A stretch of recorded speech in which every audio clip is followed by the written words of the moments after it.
월요일 묵상의 시간입니다. 성령 하나님과 인격적인 동행을 하고 있는가? 성령 하나님과 인격적인 동행을 하고 있는가? 자, 이런 제목으로 이번 주간 또 말씀 묵상 시작하겠습니다. 자, 지난주 성령 강림 이후 교회가 성장해가는 그 초기 과정에서 벌어졌던 그 예루살렘에서 벌어졌던 일들을 우리가 살폈습니다.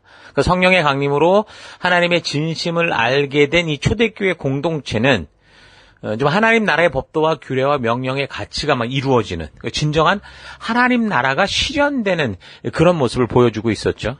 자, 이런 사실을 보는 눈이 중요합니다. 자, 그렇지 않으면 이게 무슨 신비한 능력을 펼치는 성령의 마술쇼라고 착각할 만큼 이게 성령의 사역을 오해하게 돼서 하나님께서 이 사도행전의 역사를 우리에게 보여주시면서 알게 하고자 하는 그 하나님의 진정한 뜻, 그러니까 하나님이 직접 지금 그 예루살렘과 온 유대와 사마리아와 땅끝까지 이르러 복음을 전하고 계시는 이 살아있는 역사와 그로 인해 세워진 교회, 그래서 새 언약 공동체를 통해 이제 실현되는 그 하나님 나라의 모습, 진정한 교회의 그 정체성을 보지 못하게 되죠. 자, 그렇게 되면 결국 교회의 존재의 이유와 성도로서의 사명을 잊어버리고 예수님 당시 그 바리새인들이 만들어냈던 그런 종교 사회를 만들게 되는 겁니다. 그래서 우리를 자유하게 주신 축복이 오히려 율법주의의 이제 족쇄에 얽매여서 종교화, 미신화되는 그런 결과를 맞이하게 되는 거죠. 자, 그래서 사도행전을 살펴가면서 하나님께서 어떻게 그 당신의 약속을 직접 지금 이루어 가시고 또 뭘 말씀하시고자 하는가라는 걸 잘 살피는 시간이 되길 바라고, 그래서 우리가 이 시대를 살아가는 성도로서 그렇다면 오늘 이 시대 우리는 어떤 삶을 살 것인지 좀 바르게 분별해서 정말 하나님이 이 시대 찾으시는 열방의 제사장이요 거룩하게 구별된 하나님 나라 백성 증인답게 사는 그런 우리가 될 수 있기를 바랍니다. 자, 우리가 예수를 믿고 하나님의 자녀로 살아간다라는 것은 결국 그리스도의 문화, 그러니까 말씀이 기준이 되는 그 삶의 가치가 심어지는 사회, 그러니까 하나님 나라를 만들어가는 거죠. 자, 그래서 우리가 적극적으로 이 세상의 그런 문화에 동화되지 않는 것이고 하나님이 주신 하나님 나라의 법도와 규례와 명령 속에 담긴 그 가치를 이 시대의 문화요, 이 시대가 받아들여야 되는 사회적 흐름으로, 또는 모든 나라가 이 어떤 그 나라의 그 정체성을 찾아가는 어떤 정치 철학의 핵심 가치로, 그러니까 그리스도의 우리 하나님의 그 마음을 이 땅의 가치로 세워가는 그런 일을 해가야 되는 겁니다. 그래서 각자가 속한 곳에서 그런 그리스도의 문화를 만들어가는 그 거룩한 부름받은 사명자의 길을 우리가 걷게 되는 거죠. 자, 지난주 살핀 8장에서 스데반 집사의 그 순교 사건을 계기로 이제 교회를 향한 박해가 아주 심하게 일어나기 시작하면서 오히려 이제 그런 일이 벌어졌어도 오히려 예수님께서 사도행전 1장 8절에 약속하신 것처럼 이 복음이 이제 예루살렘을 떠나 유대와 사마리아 땅끝으로 더 확 퍼져나가는 그런 계기가 됐는데, 그 가운데 이제 7명의 헌신자로 뽑혔던 이 빌립이라는 이 사람이 사마리아 땅으로 가서 이제 거기서 복음을 전하면서 나타나는 그런 일들이 이제 8장에 계속 내용이 전개되고 있습니다. 그러니까 성도들이 예루살렘에서의 박해로 인해 각 지역으로 도망을 치기는 했지만 이런 사실을 보면 이들이 단지 도망자가 아니라 증인이 되어 복음을 전하는, 곳곳으로 흩어지는 일이 생긴 거죠. 그래서 그런 상황 속에 빌립이라는 사람이 행했던 그 일들이 지금 기록되고 있는 겁니다. 그래서 8장 5절, 빌립이 사마리아 성에 내려가 그리스도를 백성에게 전파하니 무리가 빌립의 말도 듣고 행하는 표적도 보고 한 마음으로 그가 하는 말을 따르더라. 많은 사람에게 붙었던 더러운 귀신들이 크게 소리를 지르며 나가고 또 많은 중풍병자와 못 걷는 사람이 나으니 그 성에 큰 기쁨이 있더라. 자, 여기 이제 사마리아에서 이 빌립이 분명히 이 복음을 전하는 일을 했는데, 지금 빌립이 전한 내용을 보면 성령에 관한, 성령의 은사에 관한 것을 말한 게 아니고요, 그리스도를 전하고 있었던 거죠. 예수님이 누구신지. 그것을 전할 때 이제 나타나는 표적들이 있었던 거예요. 귀신이 쫓겨나고 병자들이 낫는 그런 일들이. 그래서 그 후에 14절을 보면 예루살렘에 있는 사도들이 사마리아도 하나님의 말씀을 받았다라는 이야기를 듣고 베드로와 요한을 보냈다고 얘기하고 있습니다. 그래서 이들이 내려가서 그 이제 예수 그리스도를 믿는 이들에게 성령 받기를 기도하니까 이제 그때 이제 한 사람도 성령을 받은 일이 없었던 상황인데 그때 이제 예수의 이름으로 세례를 받을 뿐 아니라 더불어서 이제 안수를 하니까 성령도 받더라는 거죠. 자, 그러니까 이 8장의 상황을 보면 일단 뭐 귀신이 쫓겨나가고 병자들이 낫고 하는 이 표적들이 나타나는 일들은 이게 무슨 성령의 역사여 성령의 어떤 은사로 이렇게 되는 게 아니고 지금 보니까 하나님 나라가 선포될 때 그러니까 예수가 그리스도이심을 선포할 때 또 그것을 믿고 회개하는 곳에서 나타나는 거.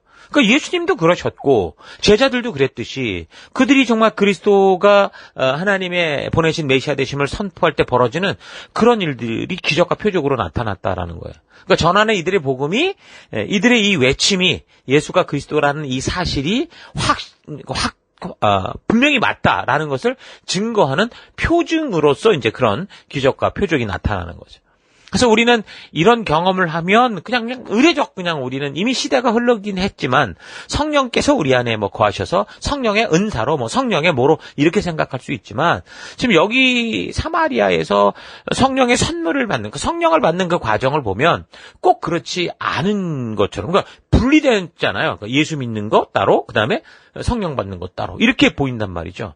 자, 그래서 뭐 오순절 교회들이나 또 가톨릭 또는 성공의 일부에서는 이 사실을 근거로 예수를 믿음으로 회개하고 회심하는 그것과 그다음에 성령 세례 받는 사건은 별도의 사건이다 이렇게 봅니다.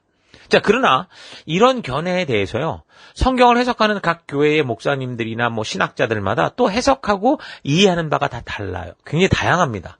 그러니까 오순절 교회 같은 데서는 이걸 별도로 사건으로 보기 때문에 교회의 뭐 지도자들이 그러니까 목사나 이런 사람들이 안수하거나 특별 기도를 해줄 때 성령을 받을 수 있다라고 보통 생각을 하죠. 그러면서 집회를 자주 하는데 보편적으로 그 집회에서 나타나는 어떤 그들이 추구하는 바는 방언이 터지는 그런 경우가 많습니다. 그러니까 대부분 이런 경우, 이런 집회는 뭐 이 수련회가 됐든 뭐가 됐든 뭐 이 성령을 체험하는 증거로 방언을 받는 게 마치 목표로 그래 집회를 하는 그런 걸 볼 수 있습니다. 자, 그리고 로마 카톨릭 경우는 크리스천이 되는 이 첫 단계를 세례라고 봅니다. 그래서 이제 세례를 베푸는 세례식을 하고 그다음에 세례 성사를 받은 다음 두 번째 단계가 사도들의 계승자로 간주되는 주교 이런 사람들에게 견진성사라고 해서 이 주교의 안수를 통해서 성령이 이제 그들에게 임한다. 자, 그렇게 이제 믿는 거죠.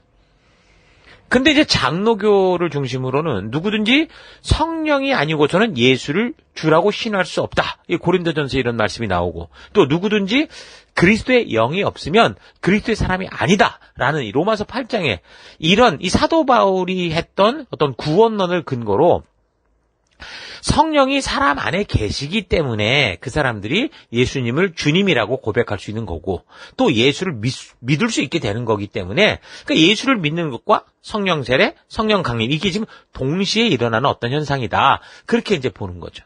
그러니까 실제로 사도행전에서 나타나는 성령 임재의 사건들을 보면 지금 여기 사마리아에서처럼 모두 그렇게 예수 믿는 거 따로 뭐 성령 받는 거 따로 그렇게 되지는 않습니다.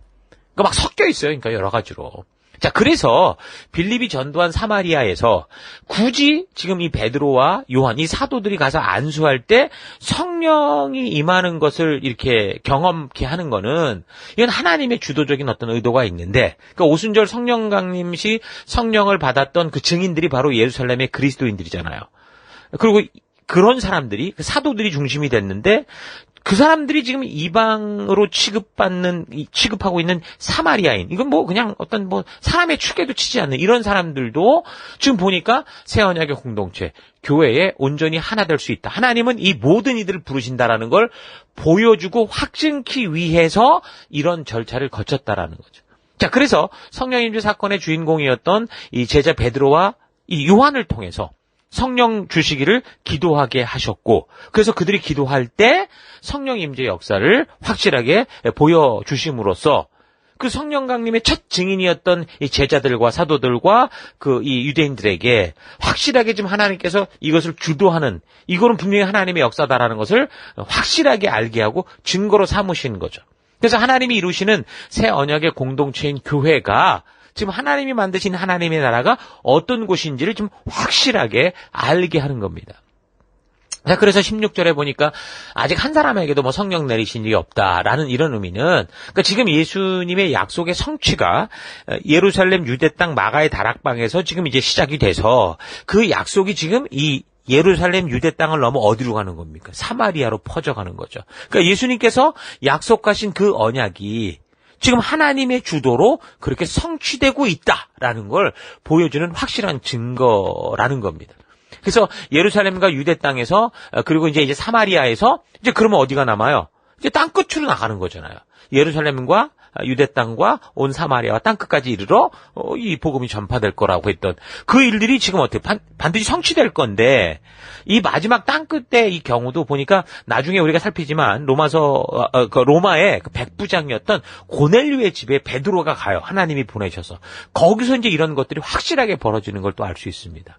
그러니까 이 사건 또한 하나님께서 직접 성령 이 강림 사건의 증인이었던, 그러니까 교회의 시작이 됐던 이 사도들, 이 제자 베드로를 보내서 이거를 이루시는 거죠. 성취케 하시는 거죠. 그래서 예루살렘과 온 유대와 사마리아와 땅끝까지 이르러 하나님의 이 나라가 세워져가는, 우리 하나님께서 직접 이 복음을 전파해 가시는, 그 성도를 증인되게 하시는 그 하나님의 직접적인 그 뜻과 그 역사를 분명하게 보여주는 사건인 겁니다. 이미 말을 했던 것처럼 우리가 사도행전의 이런 사건들을 그래서 살필 때 지금 하나님께서 성경과 역사 속에서 새 언약을 성취해 나가시는 그 큰 그림을 보는 그 눈을 우리가 가지고 봐야 되는데, 이게 단지 회심하는 것과 성령 세례가 뭐 분리된 거냐, 하나의 사건이냐, 이런 식의 초점으로 나아가서 거기에 질문을 던지고 그렇게 생각을 하면 하나님이 지금 이런 사건 기록을 통해서 우리에게 알게 하시고자 하는 그 하나님의 진정한 의도를 잃어버릴 수 있습니다. 그러니까 사도행전의 저자인 이 누가가 이런 사마리아 전도 사건에 대해서 이렇게 적고 있는 거는요, 성령 세례를 받으려면 이렇게 해라, 뭐 이거를 말하려고 하거나, 또는 구원의 사건과 성령 세례 사건은 다른 것이니 이렇게 해서 받아라, 이런 얘기를 하려는 게 아니고, 지금 예루살렘 마가의 다락방에서 오순절에 사도들에게 성령이 강림했던 것처럼 지금 예수님이 말씀하신 그 약속이 예루살렘과 온 유대와 사마리아와 땅끝까지 퍼져갈 것이라고 분명히 약속했던 그 언약과 약속이 지금 이방인처럼 취급받던 정말 그 사마리아인들에게 이게 이제 전파되기 시작하므로 하나님께서 이런 복음 전파 사역, 이 모든 일을 주도하고 계시다라는 어떤 신적인 확증 같은 것을 보여주는 거죠. 그러니까 믿는 사람, 순종하는 사람들을 통해서 하나님께서 어떻게 하시는 거예요? 직접 이 새 언약의 성취를 이루시고 교회인 하나님 나라를 주도하고 이끄셔서 온 세상 사람들을 그의 나라, 그의 통치로 들어오게 하는 이 하나님 나라를 이루는 전도의 사역을 행하시고 있다라는 걸 보게 되는 겁니다. 자, 이런 큰 그림을 놓치지 말고 사도행전의 이런 성령과 관련된 사건들을 우리가 살펴가야 됩니다. 자, 그래서 이렇게 성령의 임재를 경험하는 이 사건들이 사도행전을 보면 이제 4번 이렇게 나오게 되는데, 먼저 우리가 살폈던 그 2장에서 그 예루살렘에서 마가의 다락방에 모여 말씀과 기도에 집중하며 예수님의 약속을 기다릴 때, 우리가 살폈던 것처럼 어떻게 됐어요? 예수님의 약속, 하나님의 말씀을 믿고 그 뜻대로 이루어지기를 소망하는 그런 이 사람들을 통해서 하나님이 정하신 때에 성령이 임하셨죠. 그리고 모든 성도들이 그런 그 성령의 임재를 확신할 수 있도록 하기 위해서 하나님께서는 그 사람들에게 각 나라의 언어, 방언으로 말씀을 할 수 있도록 선포하게 하셔서 분명히 지금 이 하나님의 뜻이 이제 시작되는, 하나님의 나라가 시작되는 그런 분명한 사건을, 그 분명한 그 역사를 보여주신 겁니다.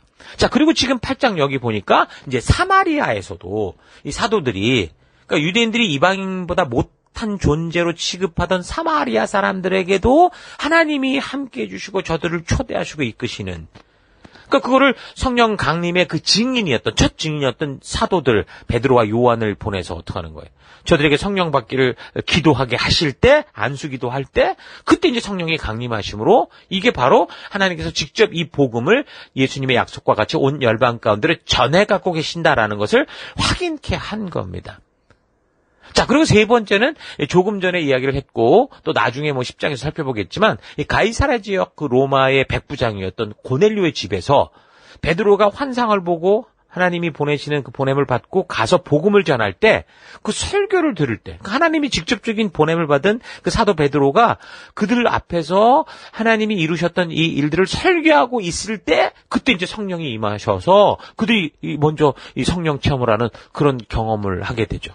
그러고 나서 이 사람들이 이제 나중에 물 세례를 받는, 그러니까 뭔가 이게 완전히 순서가 바뀐 이런 일이 또 벌어지게 됩니다. 그러니까 이런 사실을 볼 때, 그러니까 이 성령 임재 사건들은 지금 성령 세례는 어떻게 받느냐, 이게 뭐냐, 여기에 초점이 맞춰져 있는 게 아니고, 하나님께서 지금 예수님을 통해 약속하셨던 그 새 언약의 성취와 복음이 하나님이 직접 주도하시고 이끌어 가심으로 지금 예루살렘으로부터 온 열방으로 전파되어 가고 있다라는 이 사실을 분명하게 알게 하려는 거다라는 걸 우리가 알아야 됩니다.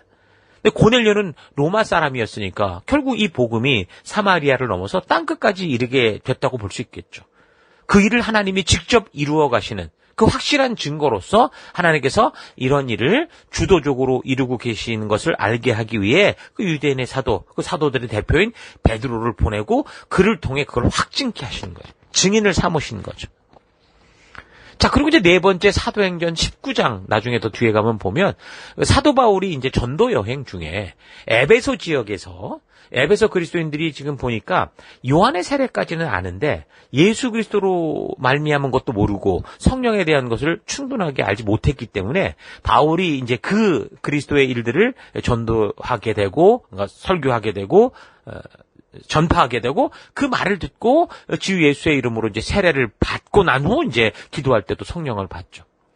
그러니까 요한의 침례만 알던 사람들에게 복음을 전했고 예수의 이름으로 침례를, 그리스도가 바로 예수가 그리스도다라는 이 사실을 믿는 사람들에게 침례를 주고 안수하며 기도할 때 성령이 임하는 일이 나타났었는데, 이것은 하나님께서 베드로를 통해 이 로마의 백부장 고넬료에게 복음을 전하겠다고 했던 그 뜻이 확실하게 이루어지는 것을 재차 확인하는 거라고 볼 수 있습니다. 다시 말해서 땅끝까지 이 복음이 전파되고 있다라는 사실, 그 일을 하나님이 주도하고 계신다라는 사실을 확증하는 그런 사건이 되는 거죠.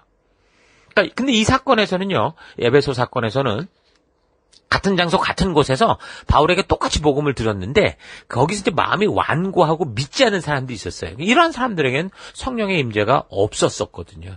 구절을 참고하면 바울이 전하는 복음을 이 사람들은 비난하고 막 거의 이제 뭐 핍박하는 그런 시기였습니다. 자, 그러니까 성령 임재의 축복을 누리는 이 분명한 길은 뭡니까? 그러니까 사도행전 2장에서 베드로가 분명히 설교 때 말했어요.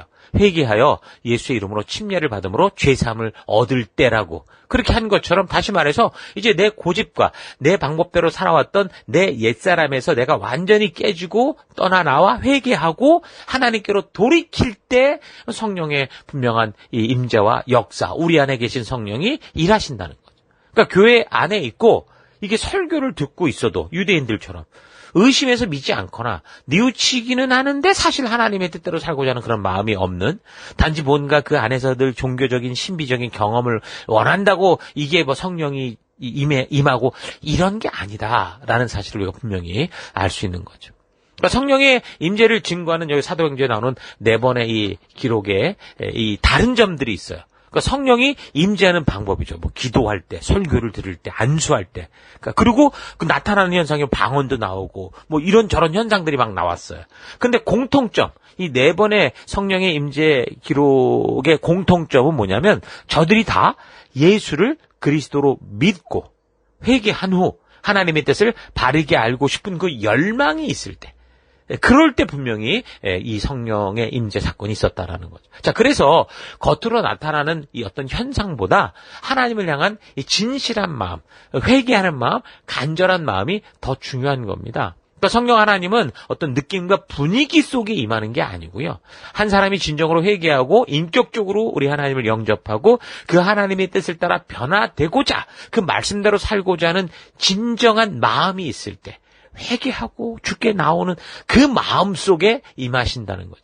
자, 그래서 성령 하나님께서 오셔서 그러면 우리의 가운데 임하실 때 하시는 일은 뭐냐? 예수님께서 그리스도셨다라는 사실을 성경과 역사를 통해 증거해 주시고 그분으로 말미암아 하나님 나라가 완성되어, 그래서 이제 그 표적 으로 귀신이 쫓겨나가고 병자들이 낫는 그런 일들이 벌어지는 것을 확신시키는 거죠. 하나님의 나라를 이루셔 가시는 거죠.